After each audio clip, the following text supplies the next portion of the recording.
Hello students, I'm back with yet another lecture of this BNS series. So last lecture में हमने section 2 which is definitions वहां तक पूरा discuss कर लिया था. So इस lecture में आज के इस lecture में we'll be starting with section 3 जो कि है general explanations. तो हमने अब तक क्या डिस्कस किया था? सेक्शन 1 हमने क्या था जिसमें हमने बात की कि इस कोड का नाम क्या है, इसकी एप्लीकेबिलिटी क्या है. एप्लीकेबिलिटी के कॉन्टेक्स्ट में हमने टेरिटोरियल जुरिस्डिक्शन का एक कॉन्सेप्ट देखा, उसमें बहुत ही लैंडमार्क केस देखा मुबारक अली का. उसके बाद फिर हमने देखा सेक्शन 2 में हमने बहुत सारे टर्म्स के डेफिनेशंस देखे. अब ये इंटरप्रिटेशन क्यों दिया हुआ है? ये इंटरप्रिटेशन देने का पर्पस ये है कि ऑल थ्रू द बीएनएस जब हम पढ़ेंगे तो सारे कंटिन्यूअसली उसमें पूरे एंड तक लास्ट तक सारे सेक्शंस में उन टर्म्स का जब यूज किया गया है तो उसके मीनिंग को एक यूनिफॉर्मिटी देने के लिए उसको रेफर किया जा सके, इसलिए इन टर्म्स को डिफाइन किया गया है. Now will be starting with section 3 जो कि एक बहुत ही इंपॉर्टेंट, इसमें बहुत सारे क्लॉजेस हैं, इसके जो कुछ मेन क्लॉजेस हैं जो कि बहुत इंपॉर्टेंट है फॉर आवर पर्पस में समझने के लिए, आगे के सारे ऑफेंसेस को बेटर तरीके से समझने के लिए इसे समझना बहुत जरूरी है. आप सबने पढ़ा होगा आईपीसी का section 34 which is one of the most important topics, common intention, वो भी इसी के अंदर दे रखा है सेक्शन 3 के क्लॉज में. सो हम स्टार्ट करेंगे सेक्शन 3 के साथ. पहली बात ये करिए कि जनरल एक्सप्लेनेशंस है क्या. तो जैसे डेफिनेशन से इंटरप्रिटेशन में था कि वो टर्म्स जो है वो रिपीटेडली यूज किए थे ऑल थ्रू द बीएनएस, इसलिए उन मीनिंग्स को एक यूनिफॉर्मिटी देने के लिए उसे डेफिनेशंस में डाला गया था. अब सिमिलरली इसमें कुछ ऐसे प्रोविजंस हैं जो कि उन कॉन्सेप्ट्स को यूज किया जाएगा आगे. तो जब वहां पे बात की जाए तो हम एक अंडरस्टैंडिंग की क्लैरिटी के लिए कुछ कॉन्सेप्ट्स के अंदर समझाएंगे. जैसे देखिए सबसे पहले तो क्लॉज 1 जो है, ऑल थ्रू दिस संहिता every definition of an offense, every penal provision and every illustration of every such definition penal provision shall be understood subject to the exceptions contained in the chapter entitled general exceptions. Through those exceptions are not repeated in such definition, penal provision or illustration. अब जब हम general explanation देख रहे हैं इसके बाद हम पढ़ेंगे पनिशमेंट्स, और पनिशमेंट्स के बाद एक आता है चैप्टर जो कि है जनरल एक्सेप्शंस करके. ठीक है, हमने आईपीसी में भी देखा था, आईपीसी में भी दे रखे थे जनरल एक्सेप्शंस. तो ये क्या रहा है, ये बस इतनी सी चीज कह रहा है. सेक्शन 3 क्लॉज 1 जो है बस इतनी बात कह रहा है कि जो सेक्शन 2 में जिन टर्म्स को जिस तरीके से डिफाइन किया गया, जो डेफिनेशंस दे रखी हैं, वही definition all through the BNS चलेंगे जहां भी वो टर्म यूज किए. जैसे कि मैंने अभी जस्ट यही बात कही कि रेफरेंस देने के लिए, एक यूनिफॉर्मिटी के लिए, अंडरस्टैंडेबिलिटी के लिए, इजीली अंडरस्टैंडेबल हो इस चीज के लिए हमें एक्सेप्ट डेफिनेशन ऊपर दे रखे हैं. और वही सेम चीज यहाँ पे 3 क्लॉज 1 में कही गई है कि जहां भी उन वर्ड्स का यूज किया जाएगा तो हम सीधे उस डेफिनेशन को समझेंगे. जैसे फॉर एग्जाम्पल जहां कहीं भी पूरे बीएनएस में, पूरे बीएनएस में जहां कहीं भी मैन वर्ड यूज होगा या वुमन वर्ड यूज होगा या चलिए ऑफेंस वर्ड यूज होगा, जहां कहीं भी, तो अंडरस्टैंडिंग के लिए will directly refer to the sections. तो हमें पता है कि मैन क्या है, कोई भी mail below 18 of any age, sorry, any male of any age. Then similarly woman, female of any age. इसी तरीके से ऑफेंस क्या है, बीएनएस में जिन चीजों को डिफाइन करके उन्हें पनिशेबल बनाया गया है, वैसे ही सारे टर्म्स जितने इसमें यूज किए गए हैं, चाहे वो wrongful gain, wrongful loss, will, voluntarily, document, जितनी भी चीजें हैं, एनिमल एक्ट, जो भी चीजें हैं, लाइफ, डेथ, उन सबका चाहे बीएनएस में कहीं पे भी जिक्र हो, उसके डेफिनेशन से हम उसके मीनिंग यही समझेंगे, उसका कोई और मीनिंग नहीं है. ठीक है, क्लॉज 1 से 36 बात कहता है. देन जाते हैं क्लॉज 2 पे. Every expression which is explained in any part of the संहिता, कोई भी जो चीज कहीं भी एक्सप्लेन की गई है, is used in every part of Samhita in conformity with the explanation. ठीक है भाई. अब यहाँ पे मतलब इस सेक्शन के अंदर जैसे कि हमने देखा जनरल एक्सप्लेनेशंस इसके नाम, ठीक है. तो सेक्शन 2 सब क्लॉज 2 सिर्फ इतनी सी बात कह रहा है कि इस एक्सप्लेनेशन पार्ट के अंदर जो भी चीजें एक्सप्लेन की गई हैं, ठीक है, कहीं भी कुछ भी एक्सप्लेन किया गया है अगर, तो उस पूरे पार्ट पूरे बीएनएस के अंदर हम उसी एक्सप्लेनेशन को लेके चलेंगे, मतलब उसका मतलब वही होगा जैसे डेफिनेशन के साथ है, वही सिमिलरली कहा है कि वही एक्सप्लेनेशन के साथ ही है ना। क्लॉज 3, अब यहाँ एक इंपॉर्टेंट कॉन्सेप्ट आता है। देखिए क्लॉज 3 क्या कह रहा है, when property is in the possession of a person spouse, ठीक है, when property is in the possession of a person's spouse, clerk or servant on account of that person, it is in that person's possession within the meaning of this संहिता। इसका मतलब क्या हुआ, इसका मतलब ये हुआ कि कोई प्रॉपर्टी जैसे ब्रेक कर करके हम देखते हैं when property is in the possession of a person spouse, ठीक है, कोई प्रॉपर्टी किसी इंसान के स्पाउस के पोजेशन में है, या क्लर्क और सर्वेंट क्लर्क की पोजीशन में या सर्वेंट की पोजीशन में, ठीक है, इनमें से किसी के पोजीशन में है, when property is in the position of a person spouse clerk और सर्वेंट, इनमें से इन तीन में से किसी के पोजीशन में है, on account of that person, उस पर्सन की वजह से, it is in that persons position with in the meaning of this sentence. मतलब इन तीनों में से किसी के पास भी कोई प्रॉपर्टी होगी तो माना जाएगा कि उस ये प्रॉपर्टी जो है, दिस प्रॉपर्टी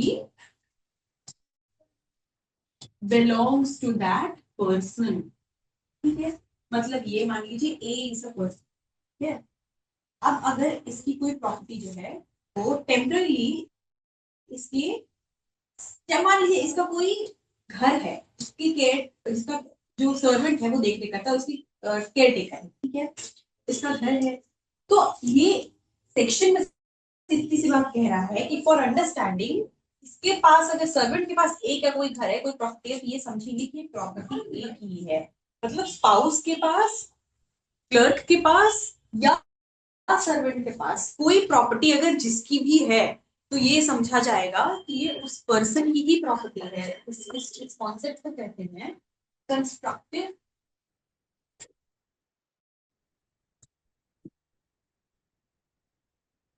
कंस्ट्रक्टिव पोजेशन,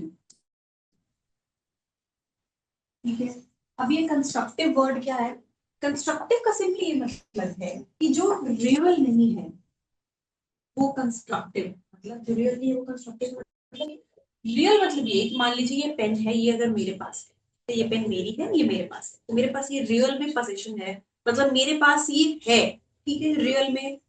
अब मान लीजिए ये पेन मेरी है लेकिन मेरे भाई के पास रखी है, ठीक है, मेरे भाई के पास ये पेन है, इसमें क्या कहा है इसमें नहीं दिया हुआ, इसमें चलिए अगर दिया हुआ है इसमें स्पाउस दिया है, क्लर्क दिया है या सर्वेंट दिया हुआ है। अगर मेरा कोई क्लर्क है, ठीक है, अगर मेरे क्लर्क के पास भी ये रखी हुई है, ये पेन रखी हुई है, मेरी प्रॉपर्टी रखी है, तो ये समझा जाए कि ये प्रॉपर्टी मेरे पास ही है।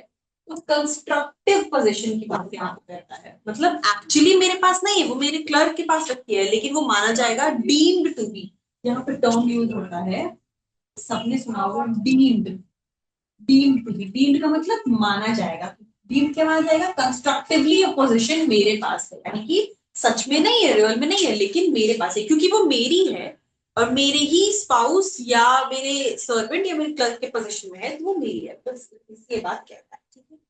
अब ये जो है ऐसा कोई बहुत बड़ा सा कोई बहुत मेजर सेक्शन नहीं है, ये सेक्शन आपके दे रखा था आईपीसी के सेक्शन 27 में। और लेकिन एक चीज फिर समझने की है कि अब जैसे स्पाउस का जहाँ पे बात, स्पाउस की जहाँ पे बात आती है, इन्होंने क्या कहा कि भाई स्पाउस और क्लर्क और सर्वेंट, ठीक है, इन तीन की बात की है, तो क्लर्क और सर्वेंट तो हमें समझ में आ रहा है, लेकिन स्पाउस के लिए एक कंडीशन आती है, सिर्फ वो ये है कि अगर जैसे कपल जो है हस्बैंड एंड वाइफ वो एज अ कपल रह रहे हो साथ, विच मीन्स कि अगर कपल डाइवोर्स्ड है, मतलब हस्बैंड एंड वाइफ के बीच डाइवोर्स हो चुका है या जुडिशियल सेपरेट रहे हो, तो उस केस में कंस्ट्रक्टिव पोजीशन का कॉन्सेप्ट एप्लीकेबल नहीं होगा, तब यहाँ नहीं माना जाएगा, जैसे A and H is the husband, W is the wife, ठीक है, अब इनके बीच जुडिशियल सेपरेशन हो चुका है, ये अलग अलग रह रहे हैं, एक साथ नहीं रह रहे, एज हस्बैंड एंड वाइफ नहीं रह रहे हैं, तो उस केस में if the wife is having something that belongs to the husband, ठीक है, अगर कुछ है जो कि हस्बैंड का है लेकिन वो वाइफ के पास है, तो यहाँ पे कंस्ट्रक्टिव पोजीशन के कॉन्सेप्ट को अप्लाई करके ऐसा नहीं करेंगे कि thing belongs to the husband, नहीं, वो वाइफ के पास है तो वो वाइफ का है, वहां पे कोई कंस्ट्रक्टिव पोजीशन का कॉन्सेप्ट एप्लीकेबल नहीं होता है। तो स्पाउस के केस में इफ दे आर सेपरेटेड, मतलब डाइवोर्स हो गया या जुडिशियल सेपरेशन है, तो ये एप्लीकेबल नहीं होगा। Otherwise spouse, clerk, and clerk and servant के लिए भी है कि भाई अब अगर जैसे कोई परमानेंट जैसे किसी के लिए काम कर रहा है, ठीक है, सर्वेंट्स है, तो वहां तो है ही है, लेकिन क्या कोई जैसे कॉन्ट्रैक्चुअल पे आए हैं, मान लीजिए किसी किसी के घर में कोई फंक्शन है, स्पेशल पर्पस के लिए 2 दिन के लिए लोगों को बुलाया गया काम करने के लिए, तो क्या उन सर्वेंट्स पे भी एप्लीकेबल होगा? यस ऑफ कोर्स होगा। अब अगर मेरी कोई चीज, चाहे वो 2 दिन के लिए आया है, टेम्पररीली ही आया है कोई, लेकिन अगर मेरी कोई चीज इस इंसान के पास रखी है, the person works for me, तो मतलब ये कि माना जाएगा कि ये चीज के पास जो चीज है वो मेरी है, ठीक है।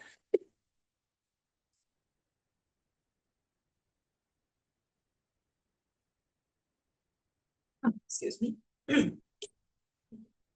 तो दिस इज द कॉन्सेप्ट, ये हो गया कंस्ट्रक्टिव पोजिशन का।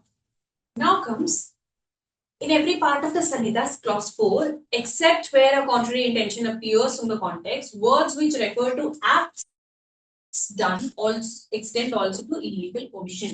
मतलब जहां पे भी एक्ट वर्ड कहा जाएगा, जैसे एक्ट एंड ओमिशन साथ में जैसे यूज होता है, तो वैसे ही जब एक्ट कहेंगे तो उसमें ओमिशन इंक्लूडेड है, इसीलिए हमेशा एक्ट एंड ओमिशन कहते हैं। एक्ट मतलब ओमिशन इज इंक्लूडेड, मतलब कुछ किया नहीं किया वो एक्ट में ही एक साथ आ जाएगा।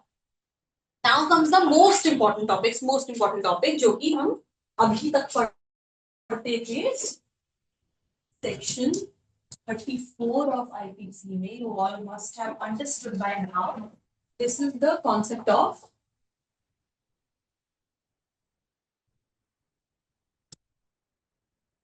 common intention। now अब कॉमन इंटेंशन होता क्या है, ठीक है, दो टर्म्स है, कॉमन एंड इंटेंशन। मतलब क्या है, यहाँ पे दो टर्म को जोड़ के कहा गया है, कॉमन प्लस इंटेंशन, ठीक है, यही है। अब कॉमन क्या होती है, कॉमन क्या चीज है, कॉमन मतलब समथिंग विच इज शेयर्ड। अगर 4 लोगों के बीच कोई चीज शेयर हो रही है तो वो कॉमन है उनके बीच, ठीक है, कॉमन का मतलब ये होता है। Then it comes intention. अब इंटेंशन क्या है ना, बहुत जरूरी चीज समझने के लिए। अब यहाँ पे दिस थिंग कम्स इन, जो मैंने सबसे पहले बताया था आपको, एक्टर्स रियर्स एंड मेंस या, इससे रिलेटेड एक मैगजीन ने बताया था मैंने, which was actors non Pesitrium Mihi Menstria, ठीक है। इस मैगजीन को हम और डिटेल में समझेंगे जब हम पढ़ेंगे इस सेक्शन के, नहीं सेक्शन नहीं, पनिशमेंट्स जो चैप्टर है उसके बाद जब हम पहुंचेंगे जनरल एक्सेप्शंस पे, तब हम इस कॉन्सेप्ट को बहुत ही डिटेल में अच्छे से समझेंगे। बट फॉर नाउ हम मेंस्ट्रिया समझते हैं कि मेंस्ट्रिया क्या होता है। तो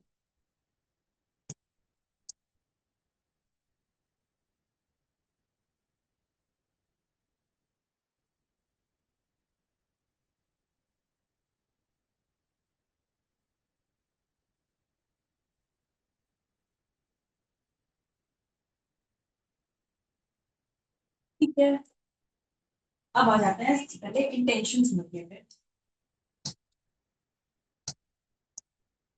इंटेंशन मतलब मैं अगर जनरली पूछूं आपसे कि इंटेंशन क्या होता है, तो इंटेंशन मतलब है कि वो कोई मन में, इंटेंशन मतलब कोई प्लानिंग करना, जैसे कुछ मेरा इंटेंशन है ये करने का, ठीक है, कुछ अचीव करने का, फॉर एग्जाम्पल वो इंटेंशन है हमारा, कुछ करने, कोई कोई प्लानिंग एक तरीके से इज इंटेंशन, ठीक है। अब एक होता है intention and then there is different another term which is motive. दोनों में कोई डिफरेंस है? तो यस, डिफरेंस है। अब डिफरेंस क्या होता है, जैसे मान लो कि I want to clear my exam, right, I want to clear my exam with 90%, से ये, I want to clear my exam with 90%। तो मेरा ये जो गोल है कि मेरा जो गोल है, मेरा गोल क्या होगा कि भाई मुझे 90% से एग्जाम को क्लियर करना है। ये जो गोल है इसे हम मोटिव कहते हैं। हमारा गोल इंटेंशन नहीं होता है। Goal is unequal to intention. Goal और इंटेंशन सेम चीज नहीं है। गोल जो है वो मोटिव है हमें। लास्ट हमारा एम क्या है, जो गोल क्या है, जो ऑब्जेक्टिव है, वो मोटिव होता है। Goal is equal to motive and unequal to intention. Intention और गोल दो अलग चीजें हैं, सेम नहीं है। तो इंटेंशन क्या है, तो हमने मोटिव देखा तो भाई 90% से मुझे क्लियर करना है एग्जाम, ये मेरा मोटिव है। अब ये मोटिव को अचीव करने के लिए, मेरे गोल को अचीव करने के लिए, मोटिव तक पहुंचने के लिए, 90% से क्लियर करने के लिए मैंने क्या किया, प्लान आउट कि भाई every day I give at least 5 hours to my studies. ठीक है, ये मैंने प्लान आउट किया। तो ये जो प्लानिंग है कि भाई in order to achieve this 90%, at least 90% in my exams, to score at least 90%, every day I do study for at least 5 hours।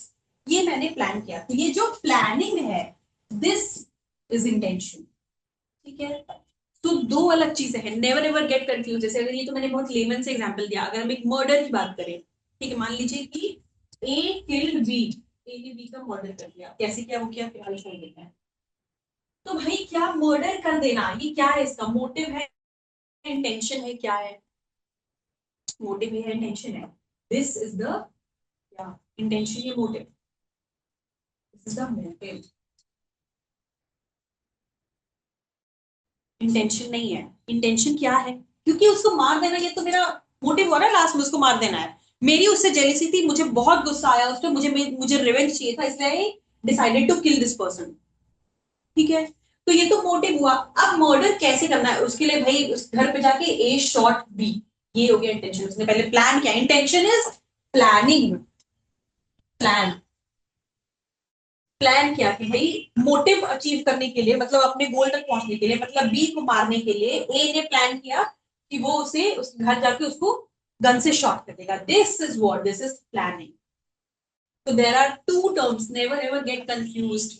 Motive is the ultimate goal, intention goal नहीं होता है। लोग कंफ्यूज कर रहे हैं, मैंने भी कहा, पूछा पर्सनली कि इंटेंशन क्या होता है, तो लोग नॉर्मली बोलेंगे कि इंटेंशन जो अचीव कर रहा है, जो गोल है। नहीं, जो अचीव करना है, जो गोल है, वो आपका इंटेंशन नहीं है, वो आपका मोटिव है।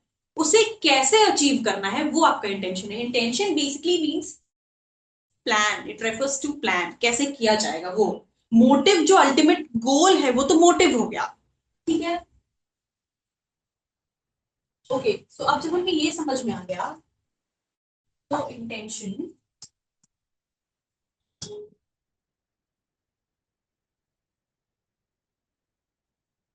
एक जनरल एक सेइंग है, अगर आप इस चीज को याद कर लो तो कभी कंफ्यूजन नहीं।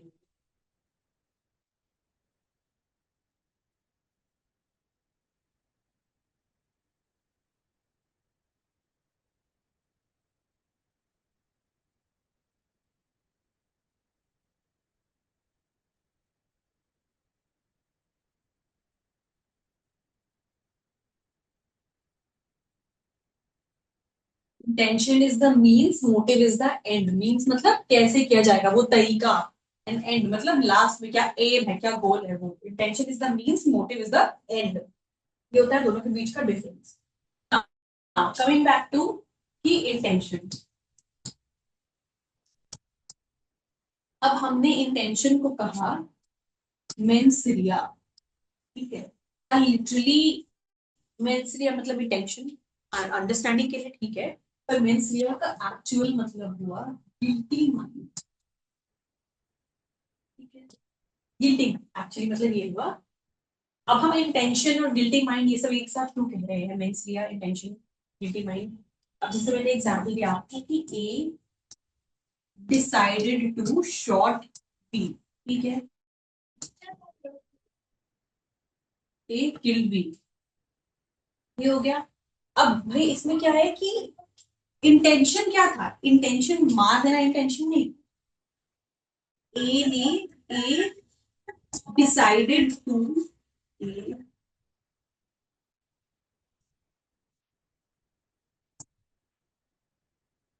शॉट ये जो था ये हो गया इंटेंशन। कैसे? ठीक है, तो भाई कोई ऑफेंस तब तक ऑफेंस नहीं होगा जब तक कि उसमें गिल्टी माइंड ना हो, इंटेंशन ना हो। इसीलिए इंटेंशन और गिल्टी माइंड को सिमिलरली रखा जा रहा है। गिल्टी माइंड मतलब आपका गलत गलत दिमाग में कुछ ऑफेंस कुछ गलत आना, ठीक है, आप दिमाग में इतने कुछ गलत प्लानिंग की और गलत प्लानिंग की इसलिए वो इंटेंशन। तो ये ठीक है। अब मैं बात करें कि कॉमन इंटेंशन की, तो भाई कॉमन इंटेंशन क्या है? कॉमन प्लस इंटेंशन, मतलब ऐसा इंटेंशन जो कि कॉमन है, जो कि शेयर्ड है, वही है। अब शेयर्ड जैसे मैं बताया, शेयर्ड कोई चीज कम होगी, कॉमन कम होगी। देखो एटलीस्ट दो तीन लोगों के बीच हो। भाई अगर मेरा प्लान है कि मैं अपने दोस्तों के साथ घूमने जाऊं, ठीक है, मेरा प्लान है दोस्तों के साथ घूमने जाओ, तो मैंने दोस्तों के साथ बात तो की होगी ना, दोस्तों के साथ प्लान किया होगा कि हाँ भाई संडे को सब फ्री है अगर तो चलते हैं घूमने। भाई मेरे ए बी सी मेरे तीन दोस्त हैं, उनके साथ मैं एस, ठीक है। तो जब तक मैं कॉमनली प्लान नहीं करूंगी, कैसे होगा भाई? मेरा मन है घूमने जाने के लिए तो मेरा मोटिव हो गया, लेकिन मेरा इंटेंशन क्या? मैंने ए बी सी के साथ प्लान किया, ये इंटेंशन हुआ। अब क्योंकि सबके साथ मिलके किया तो ये कॉमनली किया। तो कोई चीज जब आप कॉमनली प्लान कर रहे हो वो हो गया आपका कॉमन इंटेंशन। ठीक है, बहुत लेमन तरीके से हम ऐसे समझ सकते हैं।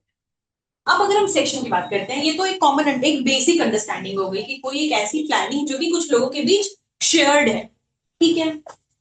अब अगर सेक्शन की बात करें, देखिए when a criminal act is done by several persons, यहाँ पे इंपॉर्टेंट है वो लिखते जाते हैं पहले, done by several persons in furtherance of the common intention of all. Second, furtherance of common intention. Each of such persons is liable for that act in the same manner as if it were done by him alone. मतलब क्या हुआ?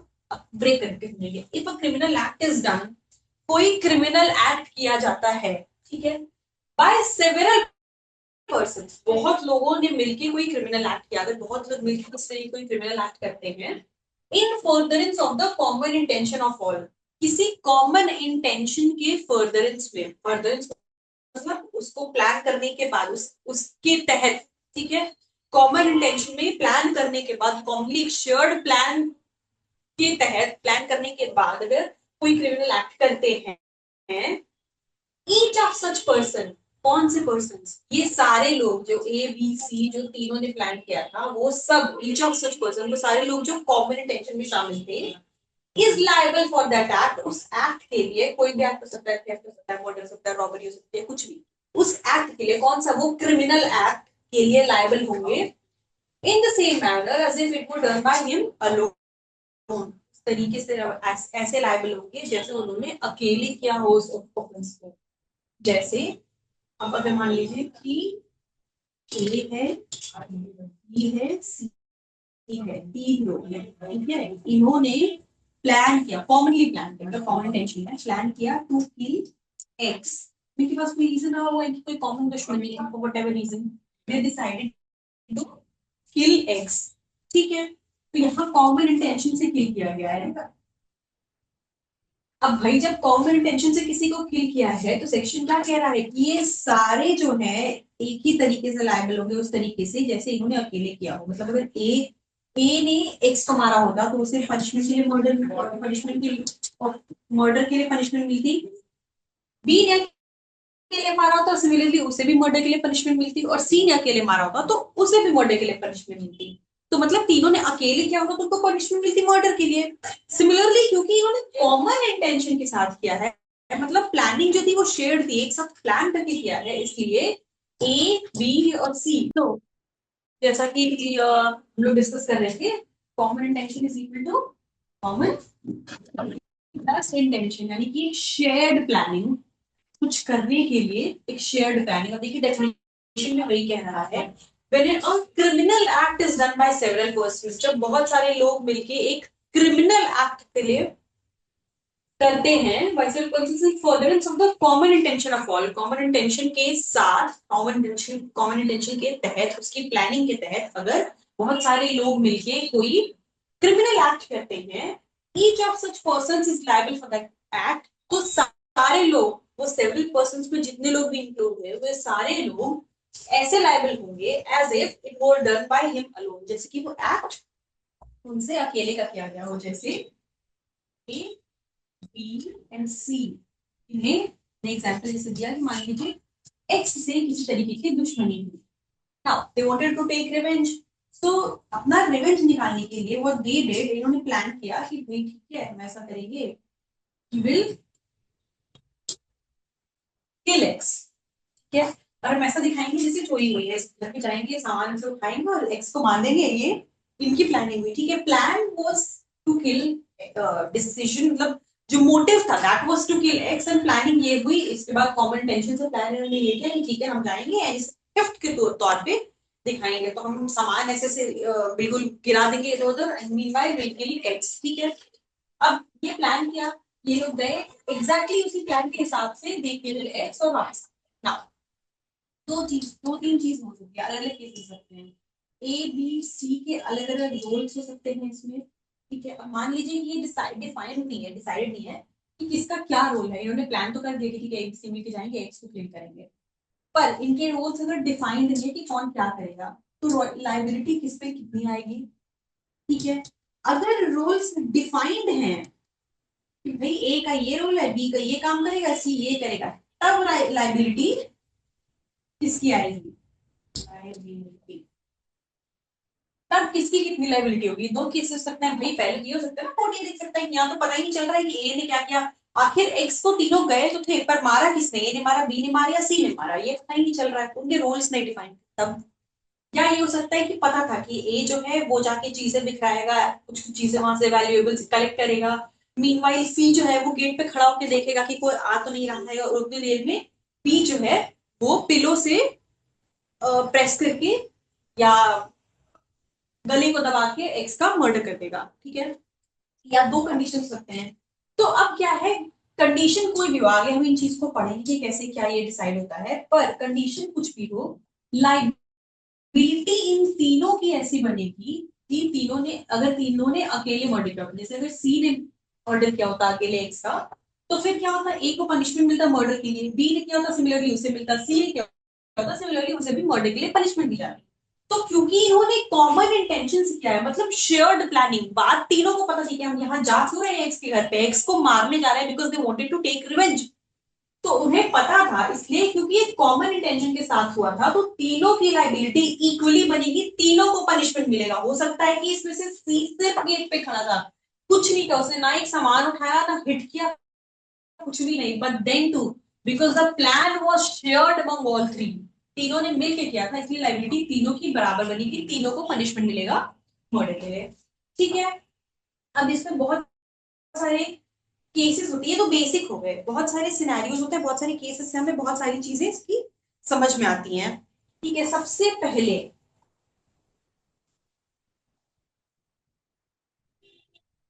तो इसके essentials क्या क्या हो गए, क्योंकि पहले ही लिखा हुआ है, देखिए when a criminal act is done by several persons, तो clearly more than one person, ठीक है, इसको ऐसे लिखिए, टू और मोर पर्सन,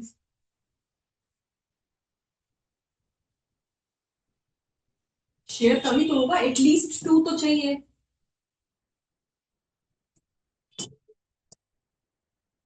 सबसे पहला हो गया कम से कम दो लोग चाहिए, दो लोग भी आपस में प्लान कर सकते हैं मिलके।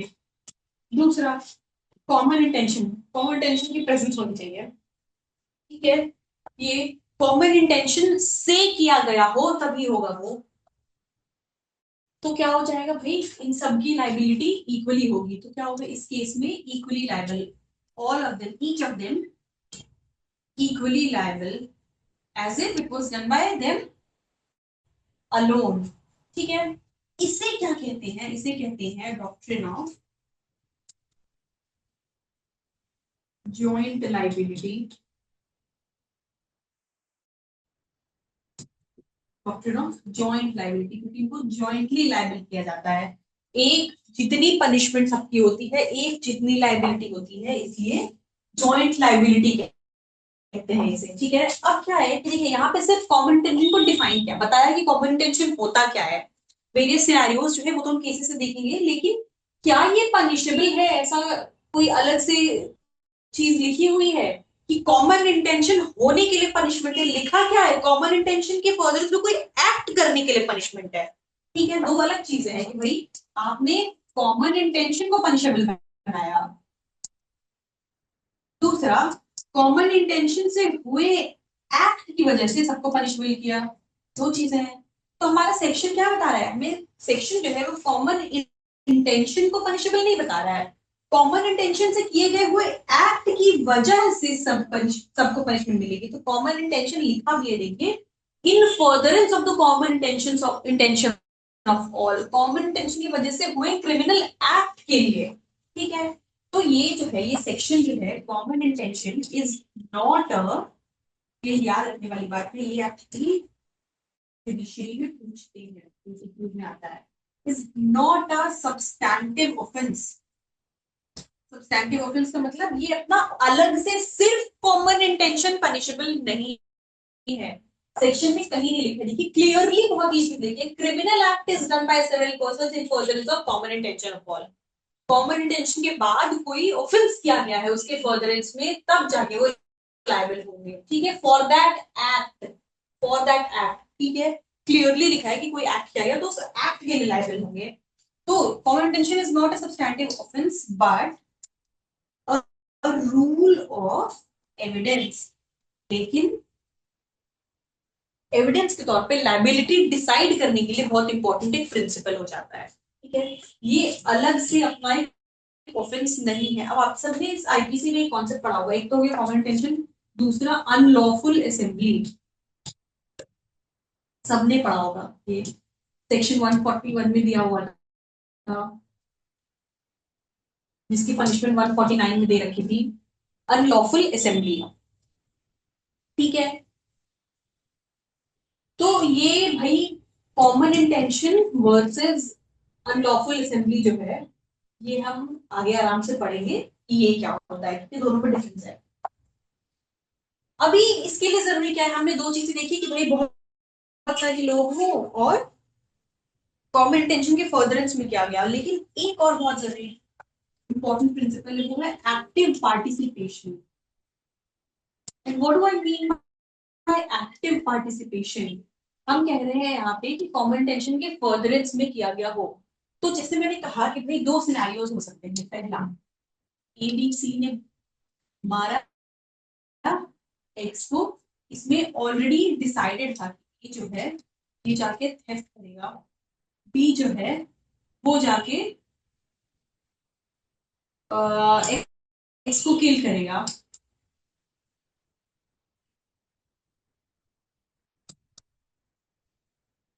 ठीक है, और सी जो है एट द डोर, वो खड़ा होके देखेगा कि कोई आ तो नहीं रहा है, कोई आ रहा होगा तो बताएगा बाकी लोगों को, इनका यही प्लान हुआ, ठीक है। अब इसमें क्या है कि भाई ये इनके रोल्स तो डिफाइंड है, ठीक है, एबीसी तीनों के रोल डिफाइंड है, लेकिन इन्होंने मर्डर करने के पहले प्लानिंग पूरी की थी, कॉमन टेंशन से प्लानिंग पूरी की थी कि हाँ ठीक है, एक मान लीजिए कि पहले बैठ के डिसाइड किया कि भाई एक्स को हमें मारना है, हमें हमारा बदला लेना है, इसलिए तुम ये करोगे, तुम ये करोगे, तुम ये करोगे, और हम उसके घर जाएंगे और उसे मार देंगे, ठीक है, ये पूरा डिसाइड था। अब इस केस में क्या सी जो सिर्फ डोर पे खड़ा है, उसने तो कुछ किया ही नहीं, neither did he commit theft nor did he kill the person, उसने कुछ भी नहीं किया, he was only standing at the door, तो क्या वो पनिशेबल होगा under section 3 clause 5, common intention के लिए क्या वो पनिशेबल होगा। नाउ दिस क्वेश्चन, अब जिसे कॉमन इंटेंशन के लिए लिखा था क्या चार्जेस, जैसे मर्डर के लिए, तो ये हमेशा इस तरीके से लिखा था, जो भी ऑफेंस, मेन ऑफेंस जो कमिट किया जा रहा है, रेड विथ सेक्शन 3 क्लॉज 5, ठीक है, इस तरीके से लिखा जाता है। जैसे आईपीसी में मर्डर है या ऑफेंस है जो भी है, उसके लिए कोई हमेशा एक ऑफेंस के साथ लगता है, कॉमन टेंशन जो है वो हमेशा किसी ऑफेंस के साथ लगता है अकेले, इसलिए मैंने बताया कि सब्सटैंटिव ऑफेंस नहीं है, एक किसी के साथ आता है वो, जो ऑफेंस कमिट किया गया सेक्शन के साथ देखिए, जो ऑफेंस कमिट किया गया उसके साथ ये लगता है, और पनिशमेंट मिलती है कॉमन इंटेंशन की वजह से, कॉमन इंटेंशन से किए गए एक्ट की वजह से। तो अब यहाँ पे क्या है भाई, कॉमन इंटेंशन की प्रेजेंस है, अगर एसेंशियल्स को फुलफिल करें, सी पे मान लीजिए तो चेक करना है कि क्या लाइबिलिटी बनती है, ठीक है।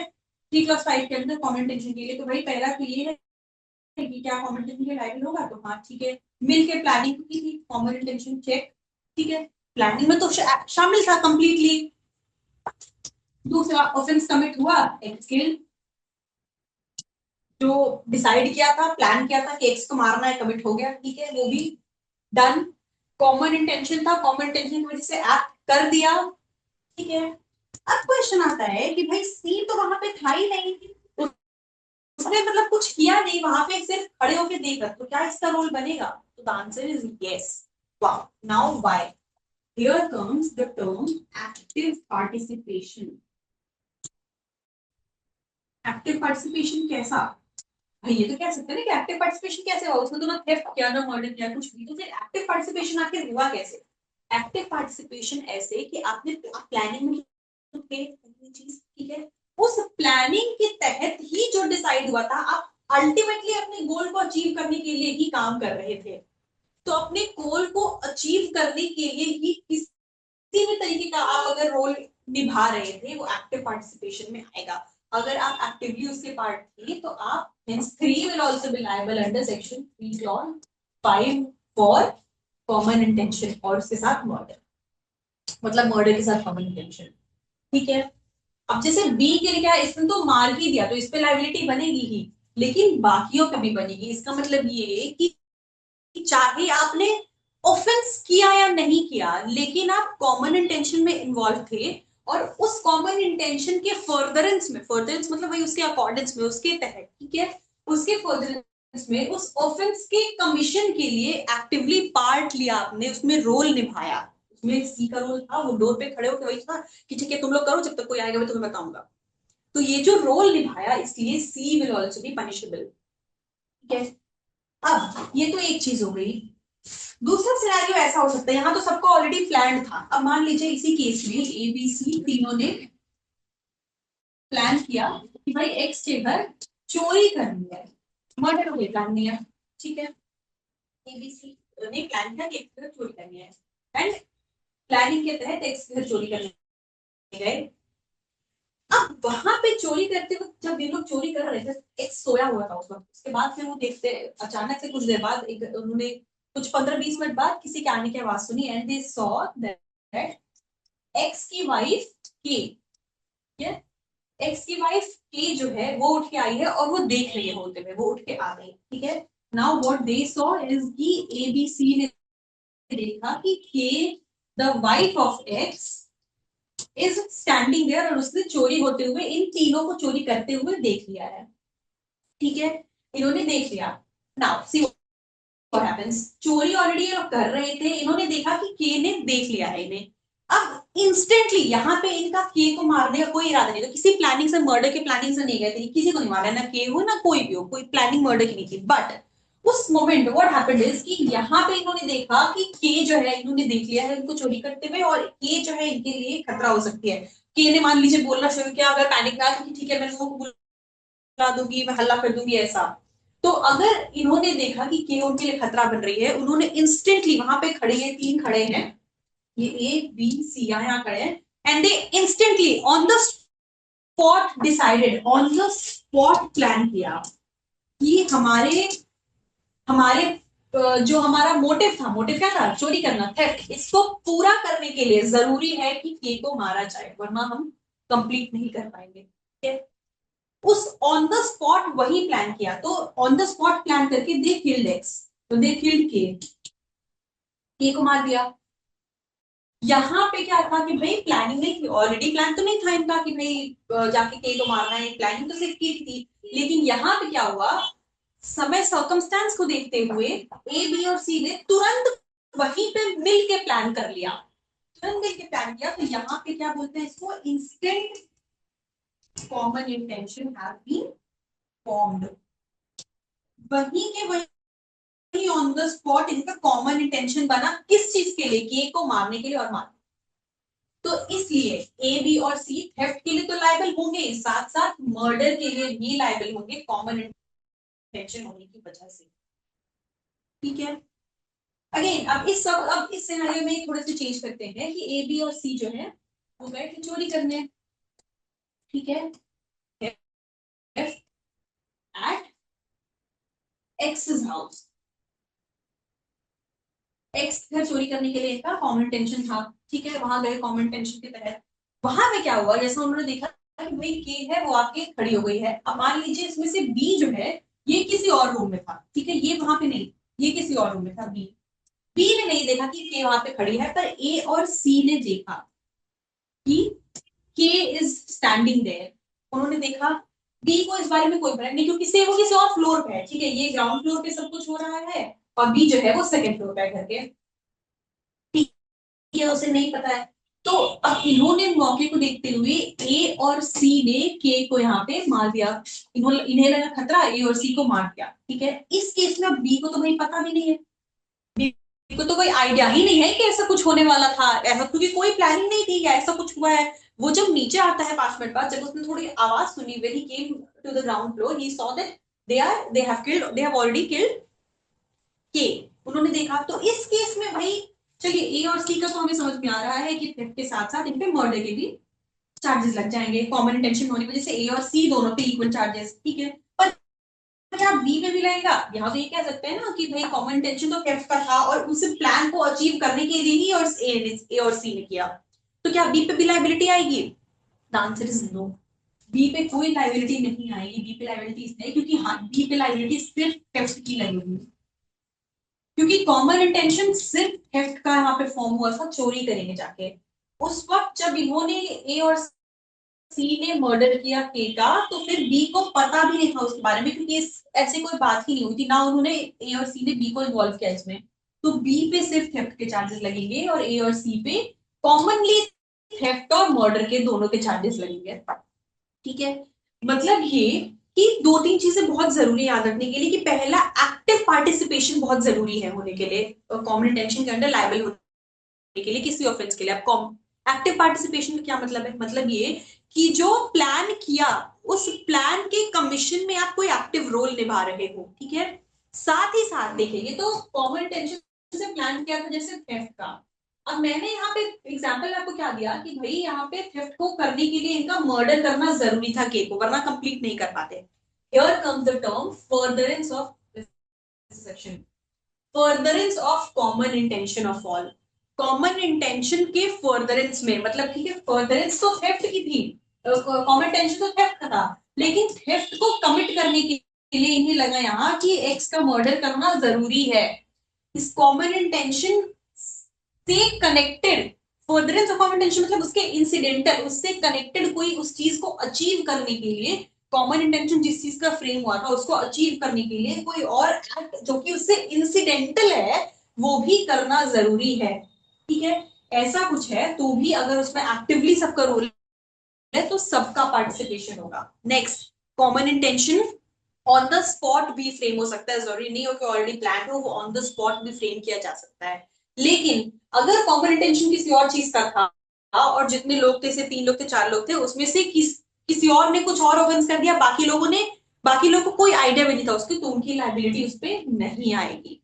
वहां पे हालांकि मान लीजिए इसी केस में बी खड़ा होता, बी ने हाँ ना नहीं कहा पर वो खड़ा होता। ठीक है, फिर खड़ा होता, तो उसे पता है कि भाई एक के का मर्डर करना जरूरी है थेफ्ट पूरा होने के लिए। ही डिडंट डू एनीथिंग, वो सिर्फ खड़ा होता, उसने देखा होता कि हाँ यहाँ पे के है, तो भी वो इसके लिए लायबल होता, भले वो कुछ ना करे। लेकिन क्योंकि उसका वहां पे वो देख रहा है कि ए और सी मारने जा रहे हैं और उसे पता है कि करना जरूरी है, लेकिन क्योंकि बी वॉज नॉट देयर इसलिए उसको सिर्फ थेफ्ट के, क्योंकि उसे कोई आइडिया ही नहीं था कि ए और सी आगे बढ़ के को मारने जा रहे हैं। ठीक है, ये इतनी चीजें समझ में आई। नाउ कुछ बहुत इंपॉर्टेंट केसेस हैं, इसमें बहुत इंपॉर्टेंट केसेस हैं, और इस सेक्शन में एक्चुअली केसेस ही हैं जो ज्यादा इंपॉर्टेंट है। केसेस के थ्रू ही ये कॉन्सेप्ट डेवलप हुआ है। सो सबसे पहले आर वर्सेस क्रूज, बहुत पुराना केस है ये, आर वर्सेस क्रूज, 1838 का केस है। सो इस केस में क्या हुआ कि इस केस में 18 क्या इस केस में पुलिस जो है, जिसे मैंने पहले एग्जाम्पल दिया उसी तरीके पुलिस गई एक एक घर पे उसे अरेस्ट करने के लिए। ठीक है, एक एक घर पे अरेस्ट करने के लिए। अब उसे पता नहीं था, पुलिस वाज नॉट अवेयर कि यहाँ पे बी सी और डी भी रहते हैं, डी रह रहे हैं एक एक घर पे। जैसे ही ये पता चला कि भाई पुलिस आ रही है, बी सी डी इन्होंने सबने मिलके पुलिस पे अटैक कर दिया। ठीक है, इस केस में भाई जब अब क्वेश्चन ये हुआ कि भाई अरेस्ट करने के गए थे बीसीबी सबने मिलके अटैक कर दिया, लाइबिलिटी क्या बनी? तो इस केस में सबको इक्वली लाइबल किया गया, तो कॉमन टेंशन के लिए। और हेल्ड ये हुआ कि देखिए all of them R versus Cruse का हेल्ड है, R versus Cruse raising प्रतिवेद।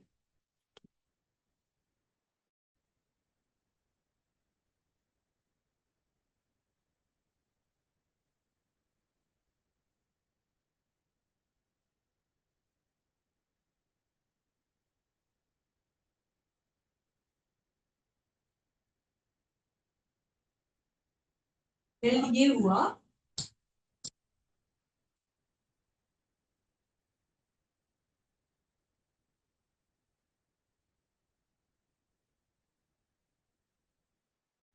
when all the persons are present,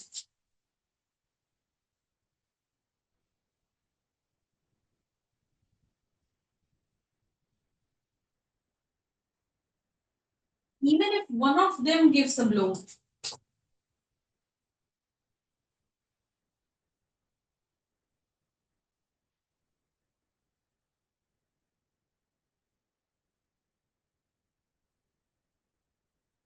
even if one of them gives a blow while the others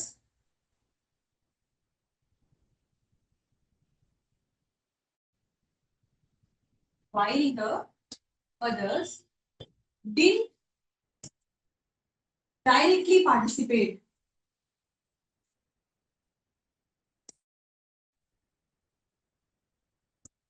all of them will be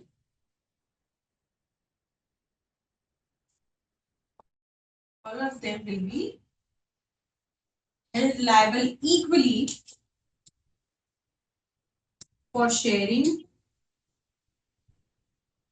common intention।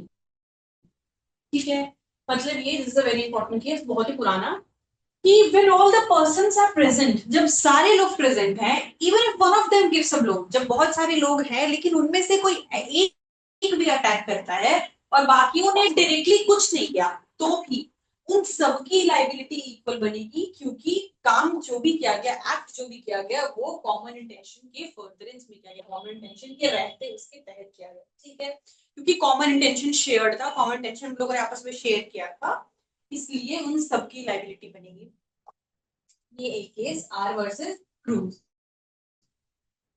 Next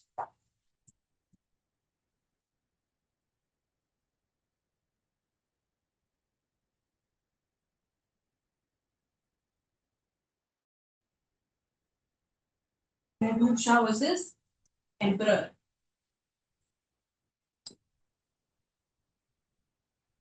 Mehboob Shah versus emperor.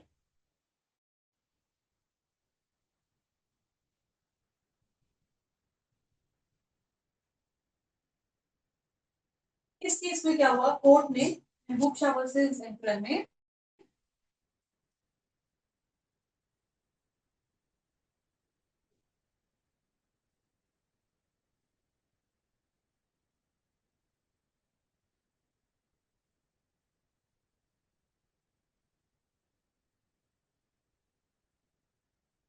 Court ने common intention और similar intention के बीच का difference बताया कि ये क्या होता है।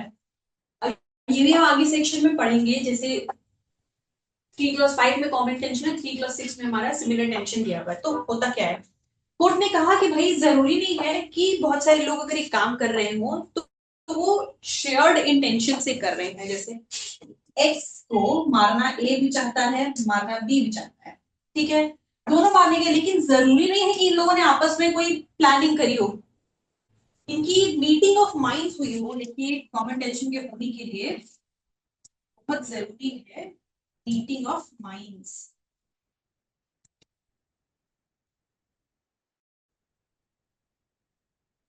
इनकी आपस में मीटिंग ऑफ माइंड्स हुई हो ये कोई जरूरी नहीं है, तो कॉमन इंटेंशन और शेयर्ड इंटेंशन के बीच कोर्ट ने इस केस में डिफरेंस बताया कि भाई कब कहेंगे कॉमन इंटेंशन है और कब कहेंगे सिमिलर इंटेंशन है।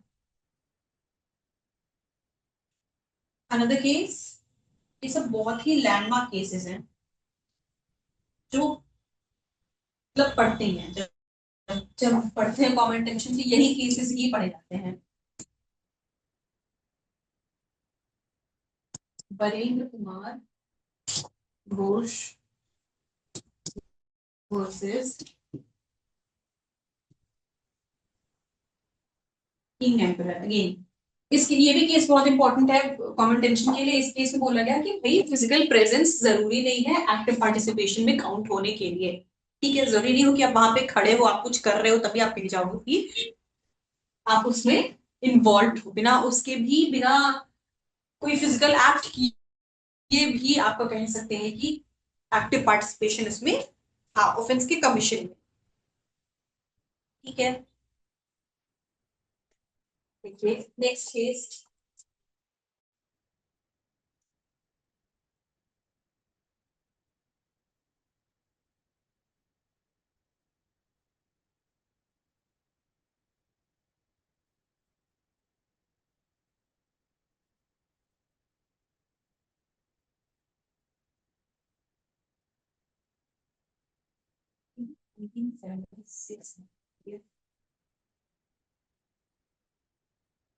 ठीक है, Ramaswamy Iyengar versus state of Tamil Nadu. इस केस में 1996 इस केस में क्या कहा, इस केस में भी कोर्ट ने वही आर वर्सेस क्रूज वाली बात कही कि भाई जरूरी नहीं है कि आप जब ब्लो करोगे तभी आप, अगर आप अटैक करोगे, आप स्टिक से ब्लो कर रहे हो तभी आपका एक्टिव पार्टिसिपेशन होने के लिए वो जरूरी नहीं है।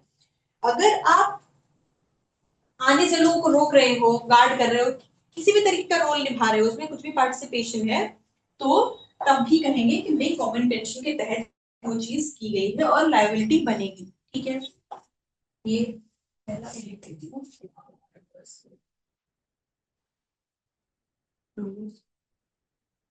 Then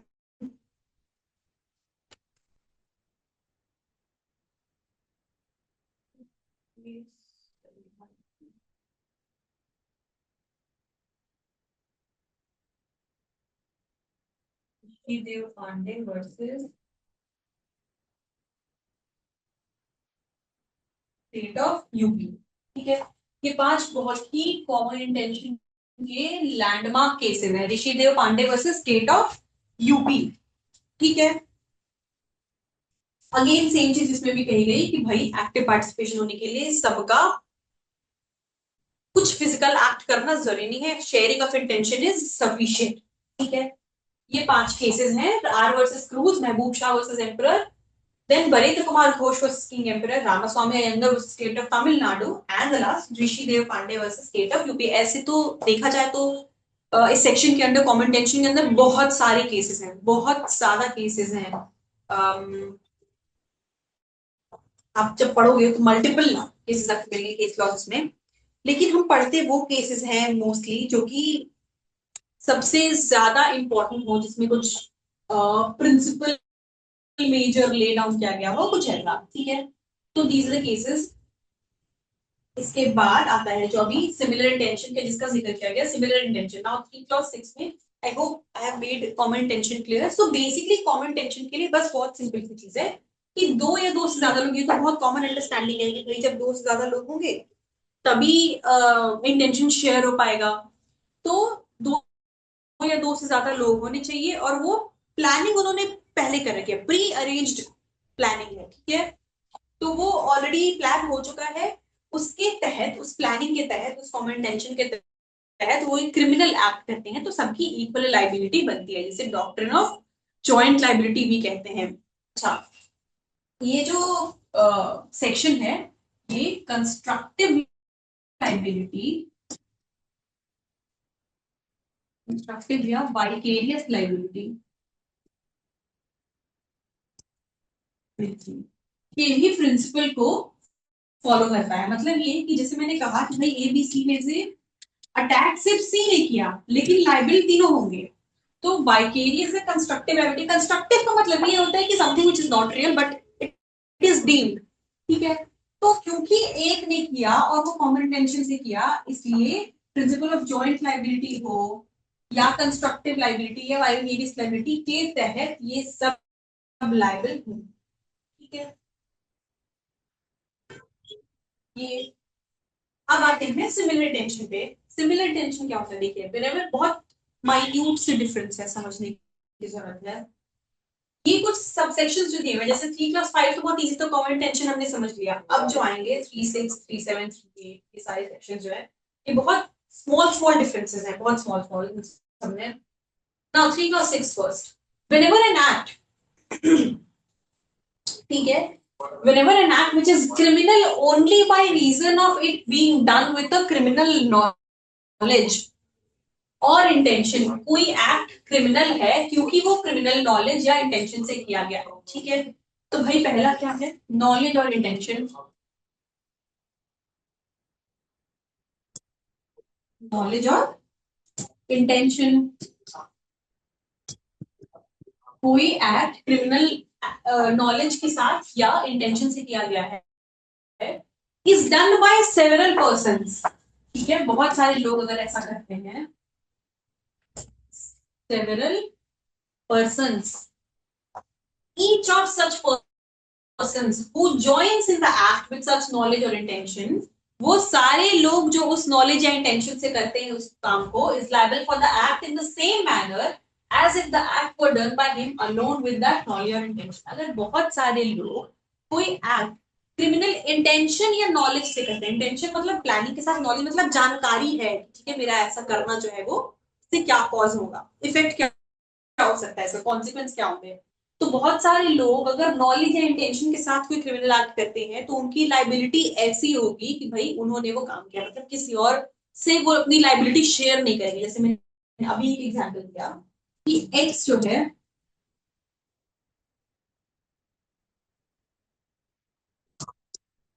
इसकी दुश्मनी ए से भी थी, इसकी दुश्मनी जे से भी, ठीक है, इन दोनों की इससे दुश्मनी थी। नाउ इंडिविजुअली, ठीक है, इंडिविजुअली ए ने प्लान किया कि नहीं बहुत हो गया, अब तो मुझे, अब मुझसे बर्दाश्त नहीं, now I need to take revenge, ठीक है। तो A decided to kill X, ठीक है। सिमिलरली जे जो है वो भी प्लान करता है, होता है कि भाई एक्स ने तो बहुत ही ज्यादा परेशान कर रखा है, अब तो इससे छुटकारा चाहिए ही, अब तो इसको कुछ इंतजाम करना ही होगा, and J also decided to kill X. इन दोनों ने प्लान किया लेकिन इंडिविजुअली प्लान किया, कोई शेयरिंग नहीं है। ऐसा नहीं है कि ए ने कहा तो उससे इन्फ्लुएंस होकर जे ने भी कहा, नहीं, ए ने अपना प्लान किया, जे ने अपना प्लान किया, ठीक है। अब हो सकता है भाई दोनों प्लान कर रहे थे, दोनों सेम तरीके से प्लान कर सकते हैं, भाई इसने सोचा कि वो जहर दे दे, उसने भी सोचा कि वो जहर दे दे, ठीक है, एक ही हो सकता है। या ए ने सोचा कि वो जहर दे दे और जे ने सोचा कि वो जाके उसका गला दबा देगा, ठीक है। ये दो दो अलग अलग सिनेरियो हो सकते हैं। तो भाई इंटेंशन या नॉलेज अगर है कि आप जो करने जा रहे हो वो क्या है, ठीक है, तो सेवरल पर्सन्स का, बहुत सारे लोग ए और जे हैं, ठीक है, तो चलिए एक और रख लेते हैं, मान लीजिए टी, तीन, इन तीनों के साथ सेम है, ये भी he also decided to kill X. Imagine X कितना क्रिमिनल, कितना बुरा इंसान होगा। तो अब इस केस में जब बहुत सारे लोग इंडिविजुअली प्लान कर रहे हैं किसी क्रिमिनल एक्ट करने के लिए इंटेंशन या नॉलेज से, इन सबको पता है कि भाई ये प्लान कर रहे हैं किल करने का, विच इज गलत, उससे वो मरेगा, ठीक है, वो मारने के लिए किया जा रहा है। तो each of such person who joins the act with such knowledge और इंटेंशन, वो सारे लोग जो एक्ट करते हैं वो उसके लिए लायबल होंगे जैसे उन्होंने अकेले किया, अकेले ही किया क्योंकि कोई कॉमन इंटेंशन या इनकी शेयरिंग नहीं है। मान लो ए जाता है, ठीक है, स्लो पॉइजन दे के आता है, पहले पॉइजन दे के आता है, उसे लगता है कि भाई ये तो कुछ देर में असर कर जाएगा, ठीक है, ए की लाइबिलिटी बनी, इसने किल करने के लिए पॉइजन दिया, ठीक है। अब जे जाता है, जे ने क्या डिसाइड किया कि भाई आ, कुछ और तरीके से करने से कहीं मैं पकड़ा ना जाऊं, तो he decided to take a rod, a big rod, attack on his forehead, on his head, back of the head, ठीक है। उसे पता है कि यहाँ करने पे थोड़ी देर में उसकी डेथ हो जाएगी, ही goes and does the same, उसने भी मारने के लिए किया, फिर भी द पर्सन डिडंट डाई अभी तक, मतलब ठीक है वो वुंडेड है, वो अपने बेड पे है, there is no blood, but he goes and he is almost like मरने के स्टेट में है, वो कभी भी मर सकता है, क्योंकि एक तो उसे पहले पॉइजन दिया गया है which is also doing its work, then J goes and attacks on his head, ठीक है, अपने बेड पे वो ऐसे बस पड़ा हुआ है, पी लास्ट में जाता है और वो इतने गुस्से में कि ही शॉट एक्स, ठीक है। अभी यहाँ पे क्या हुआ, इन तीनों ने किल करने की कोशिश की लेकिन अलग अलग प्लानिंग से, अलग अलग प्लानिंग थी, भाई मारना तीनों को था, ए ने भी मारना था, जे ने भी मारना था, पी ने भी मारना था, तीनों गए भी करने के लिए, लेकिन कोई शेयरिंग नहीं थी प्लान की, सबने अपना अपना किया, तो इनकी लाइबिलिटी अपनी अपनी बनेगी, इसके लिए भी मर्डर की बनेगी, इसके भी मर्डर की बनेगी, इसके मर्डर की बनेगी, ठीक है। एक्ट सेम है, इसीलिए देखिए लिखा है कि does each of such person who joins in the act है, सबको पता है with such knowledge और intention, भाई पता है इन्हें कि क्या करने जा रहे हैं, लेकिन क्योंकि इनका इंडिविजुअल है तो इसलिए यहाँ पे जब कॉमन इंटेंशन में शेयर सिमिलर इंटेंशन में डिफरेंस देखिए यही होता है कि भाई इसमें कॉमन इंटेंशन में क्या हो रहा है, कॉमन इंटेंशन में शेयरिंग हो रही है प्लान की, इंटेंशन की कि भाई करना है, ठीक है। सिमिलर इंटेंशन में भी कर सब एक ही काम रहे हैं, इसमें तो एक ही काम करने के लिए प्लान हुआ ही है, सिमिलर इंटेंशन में भी कर सब एक ही काम रहे हैं, लेकिन there is no sharing of intention, no pre arranged plan, act same करेंगे लेकिन जब प्लान करके करेंगे इट इज शेयरिंग, लेकिन जब प्लान नहीं करके करेंगे इट इज सिमिलर इंटेंशन, ठीक है। अब कई बार देखिए ऐसा होता है कि सिमिलर इंटेंशन होते हुए, सिमिलर इंटेंशन तो ऑलरेडी है, ऑन द स्पॉट, जैसे मैंने बताया था on the spot common intention बन जाता है, ठीक है। वो मैंने अलग एग्जाम्पल दिया था कि प्लान करने कुछ और गए और बाद में कुछ और भी करना पड़ा उसको करने के लिए। अब इस केस में हम लोग देखेंगे कि कैसे सिमिलर टेंशन था लेकिन बाद में common tension on the spot frame हो गया। अब जैसे मान लो कि वही एग्जाम्पल लेते हैं, ए है, जे है और टी है, ये तीन लोग हैं, इन्होंने individually not together all of them plan to kill X, ठीक है। इन्होंने इंडिविजुअली तीनों ने प्लान किया, तो जैसा मैंने कहा कि भाई ए गया पहले पॉइजन देने, फिर जे जाता है कि उसे गला दबाने के लिए और फिर बाद में जाता है कि उसे शॉट करने के लिए। अब मान लो इंसिडेंटली इट सो हैपेंस कि तीनों लगभग सेम टाइम पे पहुंच गए, ए जब रहता है उसके घर पे तभी जे जाता है, उसके थोड़ी देर बाद ही पी भी पहुंच जाता है, ठीक है। तो अब ए जे और पी तीनों एक साथ पहुंच चुके हैं, एंड जब इन्होंने आपस में देखा एक दूसरे को, all of them they like, उन्होंने जब दे एक्सचेंज अ फ्यू वर्ड्स, थोड़ी बात की, तो इन्होंने सब ने सबसे पता चला तीनों को आपस में कि भाई एक्स है इतना बुरा इंसान, उसने सबके साथ गलत किया है, किसी के पैसे ले रखे हैं उसने नहीं दिया है, बहुत सालों से बोलने के बाद भी लोगों से लड़ाई झगड़े करता है, ही डजंट रिस्पेक्ट वुमेन, बहुत सारी चीजें हैं जो इसने कर रखी है, इसने बहुत गलत किया है, सबके साथ बहुत गलत किया है, तीनों के साथ, इन्हें से पता चलता है। तो अब तक इनका इंटेंशन जो है वो इंडिविजुअल था, जो कि सिमिलर इंटेंशन था, ठीक है। लेकिन ऑन द स्पॉट वहीं के वहीं व्हाट दे डिसाइडेड, इन्होंने आपस में कि इसका मर जाना ही सही है, ठीक है। और ये क्या करते हैं कि भाई तीनों ने मिलकर दे टुक अ पिलो और उससे उसका फेस दबा देते हैं, ठीक है, तब तक जब तक कि ही सकम टू डेथ, एक्स को मार दिया। तो अब क्योंकि इन तीनों की आपस बात हुई और ऑन द स्पॉट वही खड़े होकर इन्होंने डिसाइड कि इस इंसान का मर ही जाना अच्छा है, और वहीं पे इन्होंने इंटेंशन शेयर किया, तो similar intention then got converted into common intention, ठीक है।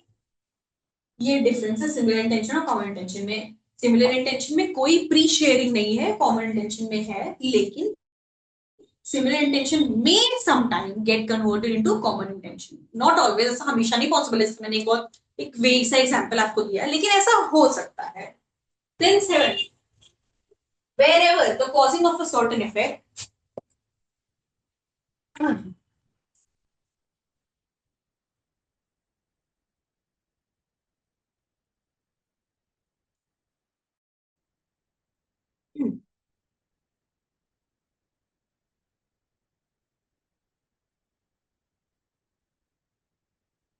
देखिए क्या कह रहा है, wherever the causing of a certain effect or an attempt to cause that effect, ठीक है। पहला क्या है 30, clause 7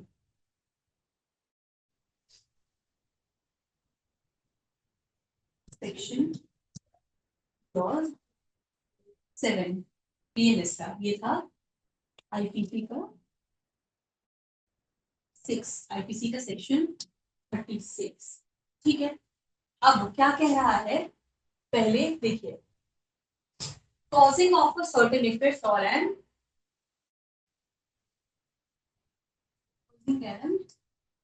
effect or an attempt to cause that effect.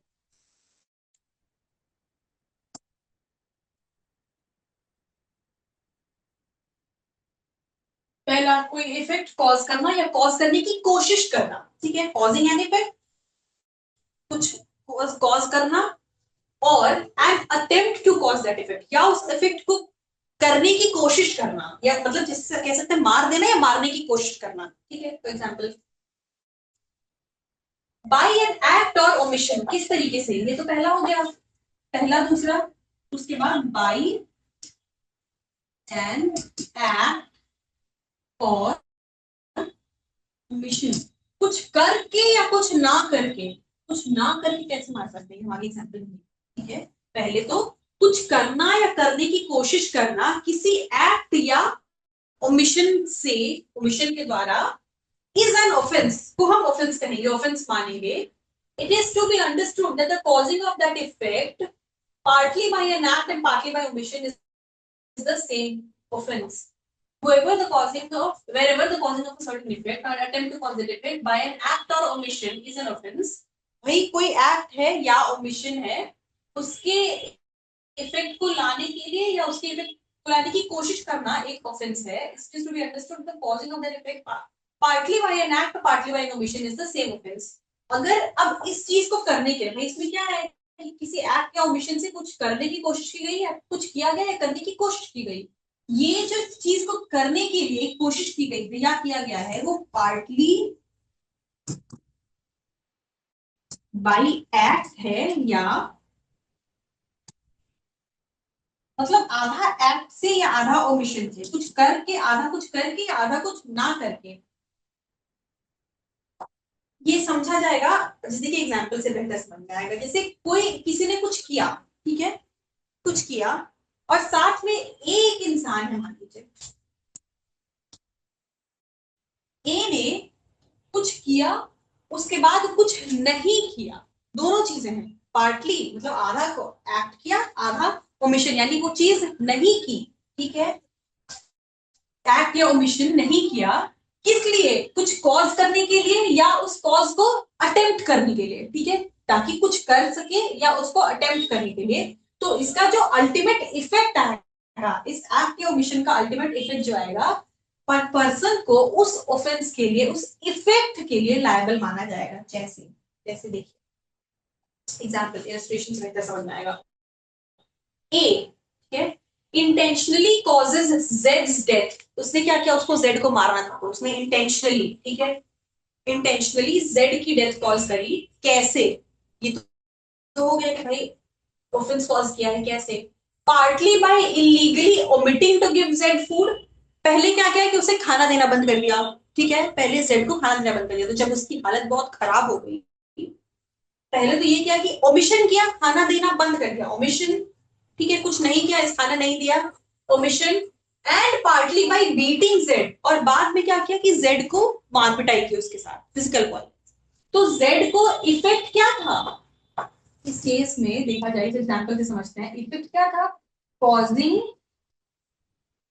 Jades death effect मतलब क्या है इफेक्ट किसको कह रहे हैं हम वो अल्टीमेट चीज जो कि आपका मोटिव है ठीक है जो करने का प्लान करा है जिस चीज का इंटेंशन है ठीक है तो वो इफेक्ट हो गया वो जो एक्ट है वो अल्टीमेट जो आपका मोटिव है वो इफेक्ट हो गया अब उस इफेक्ट तक पहुंचने के लिए वहां तक पहुंचने के लिए या तो इफेक्ट को कॉज करने के लिए या उसके अटेम्प्ट के लिए ठीक है यहाँ जैसे मान लीजिए कॉजिंग जेड्स डेथ कॉज इफेक्ट करना हो गया अब उसका अटेम्प्ट करना होता तो causing an attempt to cause that death ठीक है या तो वो करने के लिए या उसके अटेम्प्ट को करने के लिए अगर कोई इंसान कुछ करता है आधा और कुछ नहीं करता है दो दो तरह से है या तो पहले तो कुछ कर रहा है उसके बाद कुछ नहीं कर रहा है, या कुछ नहीं कर रहा है कुछ कर रहा है, ऐसे मतलब 50-50 काइंड ऑफ। ठीक है, 50 एक्ट 50 ओमिशन। तो वो इंसान जो, उसको पनिशमेंट किस चीज की दी जाएगी? जैसे यहाँ पे था, ए ने पहले खाना देना बंद कर दिया, उसके बाद उसके साथ फिजिकल वायलेंस की, तो उसने दो चीजें की, जिस तो उसको पनिशमेंट किस चीज की मिलेगी? उसके एक्ट की और मिशन की। दोनों में से किसी से नहीं, दोनों को मिला के दिस प्लस दिस हो जाता है। ठीक है, एक्ट प्लस मिशन दोनों मिला के किस चीज के, जो इफेक्ट कॉज हो गया उसके लिए। What is the effect? Z has died. तो जेड के मर्डर के लिए उसको पनिशमेंट दी जाएगी, उसकी लाइबिलिटी देखिए, ए हैज कमिटेड मर्डर, उसकी लाइबिलिटी किस लिए बनी? ना बीटिंग के लिए, बीटिंग के लिए बनता तो वो हर्ट का होता, ठीक है, या अटेम्प्ट टू मर्डर का होता अगर बहुत ज्यादा किया तो उसके लिए नहीं बनी। या फिर ओमिटिंग टू गिव फूड, उसके लिए भी नहीं बनी। ठीक है, बनी किस चीज के लिए? अब इफेक्ट क्या था उसको? इंटेंशनली, क्योंकि देखिए लिखा है इंटेंशनली कॉजेज जेड्स डेथ, उसका इंटेंशन था जेड का डेथ कॉज करना, उसको पनिशमेंट मिली जो इफेक्ट हुआ, यानी जेड की डेथ हुई उस वजह से। जैसे मान लीजिए H is husband, W is the wife. ठीक है, अब एच क्या करता है कि वाइफ को मर्डर करना चाहता है अपनी। तो व्हाट ही डिड, पहले तो बहुत फिजिकल वायलेंस कमिट किया, और पहले एक्ट हो गया क्या? Physical violence. Then what he did, he detained him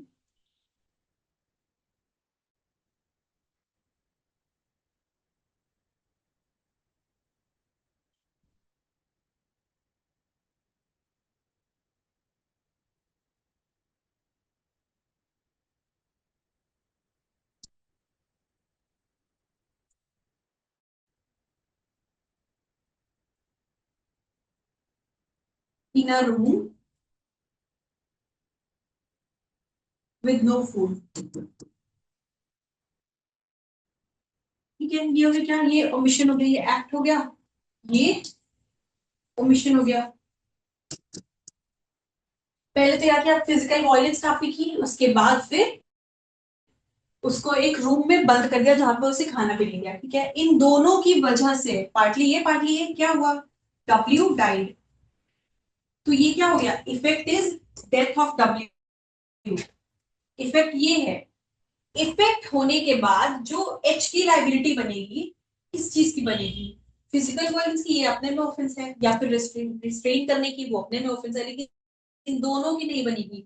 liability effect की बनेगी, यानी कि डेथ की बनेगी। डब्ल्यू हैज डाइड, तो लाइबिलिटी जो है वो डेथ की बनेगी। सिंपली मतलब ये है इस सेक्शन का कि भाई कोई इंसान अगर कुछ करके, पार्टली पार्टली इज आधा, ठीक है, थोड़ा कुछ करके और थोड़ा कुछ ना करके, ओमिशन इज नहीं करना, तो कुछ करके और कुछ नहीं करके, एंड है और नहीं है, याद रखने वाली बात है। This is not slash but this is plus, this is not this वाला और, but this and, this plus this. ठीक है, एक्ट प्लस ओमिशन देखिए लिखा हुआ है,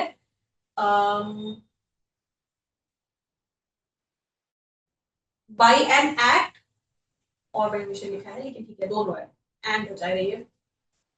कुछ करता है, it is to be understood the causing of that effect partly by an act and partly by omission is the same offense। हाँ यहाँ है, sorry, causing of that effect partly by an act and partly by omission। ठीक है, plus नहीं है। तो कोई इंसान कुछ कॉज करने के लिए कुछ करता है और कुछ नहीं करता है, तो उसको पनिशमेंट जो अल्टीमेट इफेक्ट हुआ उस चीज की दी जाएगी। ठीक है, ये एक इंसान पे है, एक इंसान ने कुछ किया और कुछ नहीं किया। नहीं किया ओमिशन का वादा, जब ओमिशन इलीगल होता, ठीक है, जब कुछ करना चाहिए था लीगली पर उसने नहीं किया, तो तो जब a person partly does something and does partly does N omission, ठीक है, कुछ करता है और कुछ नहीं करता है, टू कॉज और to attempt to cause a certain effect. ठीक है, कुछ करने के लिए, कुछ करने के लिए या उसकी कोशिश करने के लिए वो एक्ट करता है, एक्ट और मिशन करता है, तो उस पर लाइबिलिटी किस चीज की आएगी? जो अल्टीमेट इफेक्ट होता है उस चीज की। ठीक है, next, 3 clause 8, when an offense is committed by means of several acts। ठीक है, बहुत सारे एक्ट किए गए हैं, कोई एक्ट जो है, ऑफेंस जो है वो कमिट किया गया बहुत सारे एक्ट से मिला के। ठीक है, whoever intentionally cooperates in the commission of that offense। अब कोई इंसान जो भी उसमें इंटेंशनल कॉपरेशन प्रोवाइड करता है, ठीक है, by doing any of those acts either singly or jointly with any other person commits that offense। मतलब किसी offense, मान लीजिए कोई offense है अगर, वो 1 + 2 + 3 तीन अलग अलग एक्ट से मिलके बना है, ठीक है। तो अगर कोई इंसान इनमें से किसी भी एक्ट का इंटेंशनली कॉपरेशन प्रोवाइड करता है, इंटेंशनल कॉपरेशन क्या है? इंटेंशनल कॉपरेशन मतलब जानते जानते हुए, उसको सब कुछ पता है, ठीक है, जानते हुए इंटेंशन के साथ वो उसमें मदद करता है, तो कहेंगे कि भाई वो उसने उस ऑफेंस को किया है। जैसे मान लीजिए पी एक इंसान है, इसने क्या किया कि किडनैप द गर्ल कॉल्ड जी, ठीक है, ही किडनैप। इसका इंटेंशन क्या था? इसका इंटेंशन था because he wanted to sell जी, ठीक है, उसका ना प्रोस्टिट्यूशन हमें पता है कि ऑलरेडी एक ऑफेंस है। ही वांटेड टू सेल जी, इसलिए पी ने जी को किडनैप किया। पी ने क्या किया कि किडनैप करके इसे एक रूम में रखा, फिर यहां से ए, जो कि पता था कि किस लिए इस लड़की का किडनैप किया गया है, उसने इसे ट्रांसपोर्ट कर दिया यहां से कहीं, मान लीजिए कोलकाता, ठीक है, यहां से इसे के के इसे ले लेता है इस लड़की को, और वो उसे पहुंचाता है असम, ठीक है। के से फाइनली, यहां से फाइनली मान लीजिए के और इसके साथ एक और इंसान जुड़ जाता है एन, ये दो लोग मिलके इसे फाइनली डेस्टिनेशन तक, जहाँ पे कहीं मान लीजिए भूटान, ठीक है, कहीं पे इसे पहुंचा देते नहीं, चलिए ठीक है, वहां पहुंचा देते हैं, भूटान नहीं,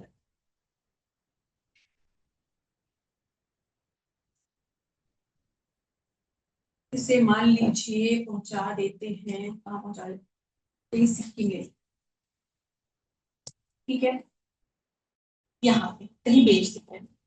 अब किडनैपिंग तो पी ने की, किडनैपिंग तो पी ने की, लेकिन इसमें ए और के और एन तीनों ने इंटेंशनली मदद की इसको यहां तक पहुंचाने में। टी ने किडनैप किया इसे प्रोसिक्यूशन में लगाने के लिए, ठीक है, ये एक अपने आप में ऑफेंस है किडनैपिंग प्रोसिक्यूशन है, ठीक है। अब इसमें ए और के और एन तीनों ने मदद की, इन्हें पता था कि जी की किडनैपिंग क्यों की गई है, किस पर्पस के लिए किया है, ठीक है, लेकिन इन्होंने इस ऑफेंस के कमीशन में मदद की, इंटेंशनली कॉपरेट किया, तो ये सब भी इक्वली इसके लिए, ये सब भी इस ऑफेंस के लिए देखिए क्या है, jointly with any other person commits that offence, माना जाएगा कि इन सब की भी लाइबिलिटी बनेगी इस चीज के लिए, ऑफेंस के लिए। ऑफेंस क्या है? Kidnapping and prostitution, kidnapping for prostitution, इसके लिए लाइबिलिटी इनकी बढ़ेगी, इन सब की भी। तो वही कह रहा है कि भाई अगर कोई किसी एक एक्ट को वो बहुत, किसी ऑफेंस क्या था? Kidnapping for prostitution, kidnapping for prostitution, ठीक है, ऑफेंस ये हुआ। अब इसमें ये बहुत सारे एक्ट से मिलकर बना ना, पहले इसको किडनैप किया गया, फिर इसे एक से दो, दूसरे से तीसरे, तीसरे से चौथी जगह पे इसे ट्रांसपोर्ट किया गया, ठीक है। तो ये चार एक्ट से मिलके बना है, 1 + 2 + 3 + 4 = ऑफेंस, ठीक है, चार एक्ट से मिलके बना है। तो कोई भी इंसान जो इंटेंशनली कॉपरेट करता है, now you understand the meaning of intentional cooperation है, मतलब अपने माइंड से सोच समझ के बिल्कुल उस चीज में मदद करने आता है ऑफेंस के कमीशन में, तो कहेंगे कि he has also committed the offence, उसकी लायबिलिटी वैसे ही बनेगी जैसे उसने खुद ने कमिट किया हो। अब या मान लीजिए एक और चीज की, अब जैसे एक एग्जांपल देख लेते हैं, चलिए इलस्ट्रेशन बी देख लेते हैं। A and B are joint jailers, ठीक है, दोनों जेलर्स हैं, and as such have the charge of Z prisoner. अब उनके पास भाई जेलर है, तो ऑफ कोर्स उनकी जो प्रिजनर्स है उसकी रिस्पॉन्सिबिलिटी, चार्ज जो है उन्हीं के हाथ में है। तो and as such have the charge of Z और prisoner alternatively for 6 hours a time. अब मान लीजिए कि उनकी लाइबिलिटी ए की 6 घंटे की पड़ती है, फिर बी की भी 6 घंटे की पड़ती है, इस तरीके से उनकी ड्यूटी डिवाइडेड है, ठीक है।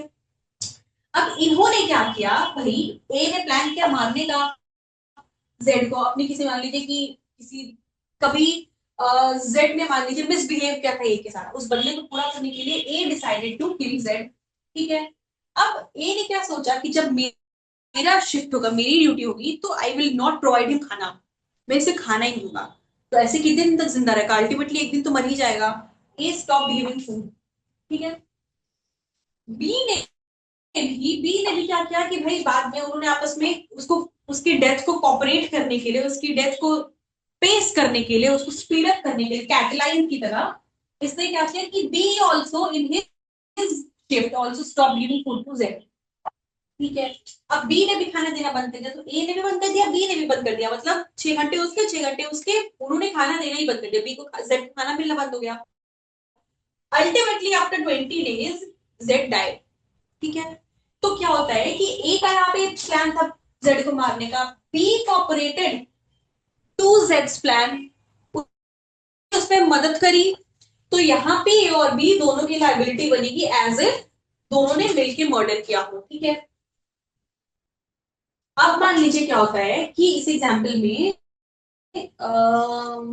चलिए सी देख लेते हैं, आप थोड़ा सा चेंज करके। अब यहाँ पे क्या देखिए, ए अ जेलर, ठीक है, has the charge of Z prisoner. अभी क्या था कि ए बी दोनों के पास चार्ज दिया हुआ है, अब यहाँ पे दिया है कि ए है, ए के पास चार्ज है जेड का, ठीक है। जेड जो है एक प्रिजनर है, उसका चार्ज ए के पास है।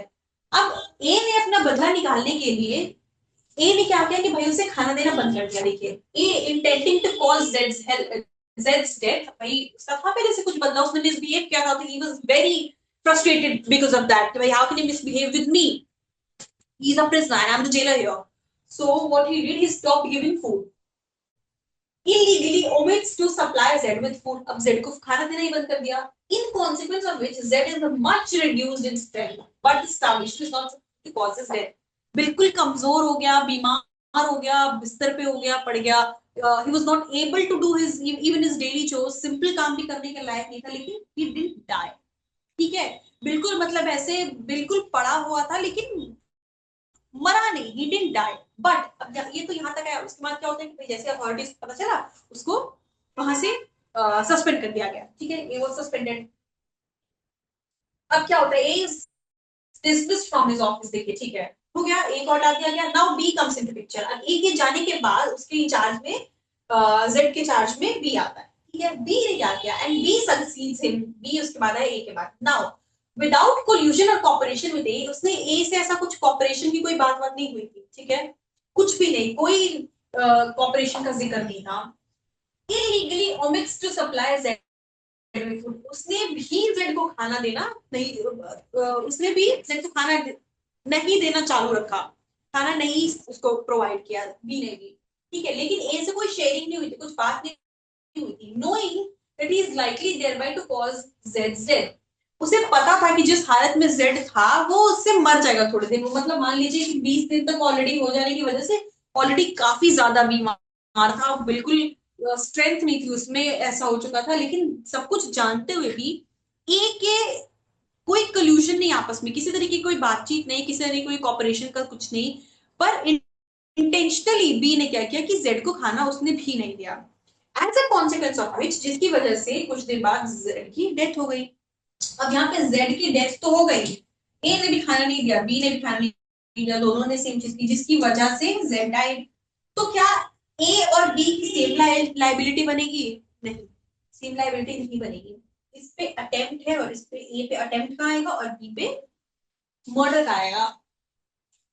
बी पे मर्डर का सिर्फ बी पे मर्डर का आएगा इसलिए क्योंकि मरा तो इसकी वजह से, जेड की वजह से। जेड को खाना बाद में देना बंद किसने किया? बी ने। वो भी ऐसा नहीं था कि ए से बात करके कि भाई हाँ ठीक है, उसने उससे कहा हो कि मेरा ये प्लान था, मेरी इससे मदद कर दो, कुछ ऐसा नहीं, कोई कॉपरेशन का कोई जिक्र नहीं था, कोई बातचीत नहीं हुई थी इसको लेके, कोई शेयरिंग नहीं थी, कोई कॉपरेशन नहीं था।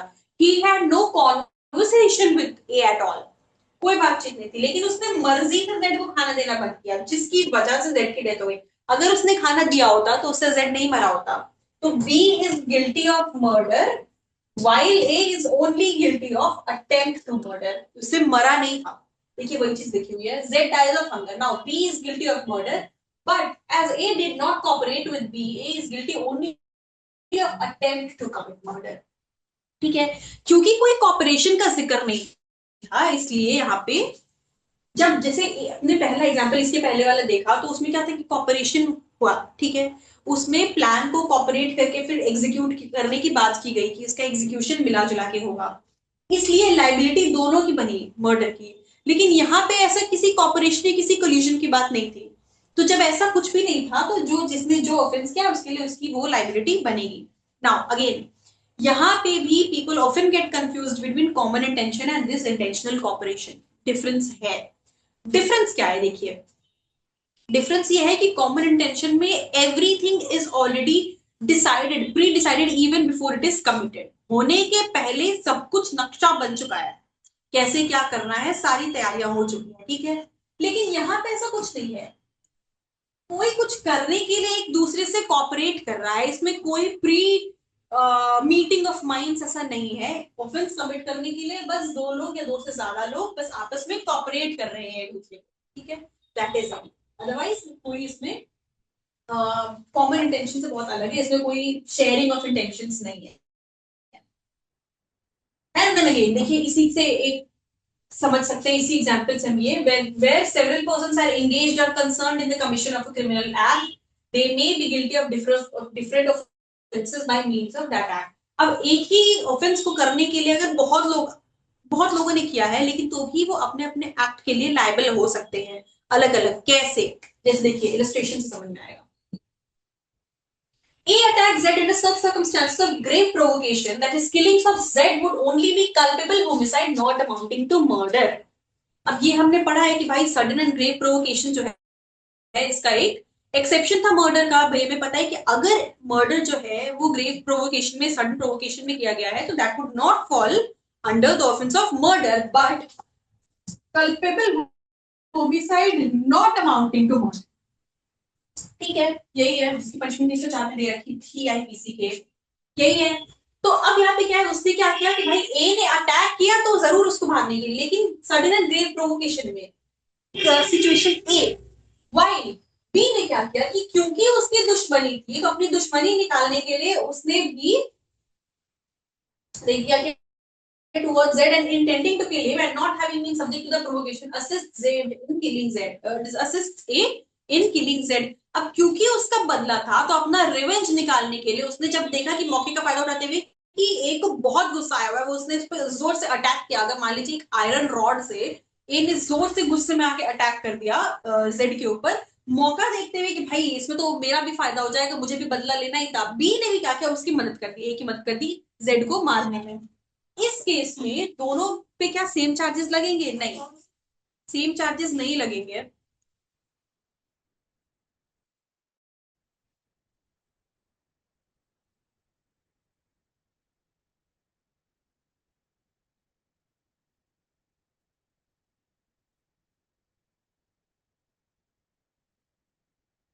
सेम चार्जेस नहीं लगेंगे, क्यों? क्योंकि एक के लिए वो सडन ग्रेव एंड प्रोवोकेशन में किया गया था, ठीक है, भाई बहुत गुस्सा आया और उसने गुस्से में जाके अटैक कर दिया, ऐसा उसका कोई इंटेंशन नहीं था करने का, लेकिन दूसरे ने मौके का फायदा उठाते हुए अपना बदला पूरा करने के लिए, अपना रिवेंज लेने के लिए उस पे उसकी मदद कर दी, उसमें कंट्रीब्यूट कर दिया उसके मर्डर के लिए। इसलिए जहां एक culpable homicide not amounting to murder के लिए लायबल होगा वही दूसरा मर्डर के लिए, ठीक है। It's clear. मतलब ये कि देखिए कुछ सेक्शंस बहुत मिलते जुलते हैं, थोड़ा बहुत डिस्टिंक्शन है इसमें, इसमें बस ये समझने वाली बात थी कि भाई एक ही बहुत सारे लोग एक ही ऑफेंस कर सकते हैं, लेकिन इन सब में अंतर कैसे होगा, ये बहुत कुछ, ऑल ऑफ दिस अगर हम यहाँ से बात करें ये पूरा all of this depends upon facts and circumstances of the case.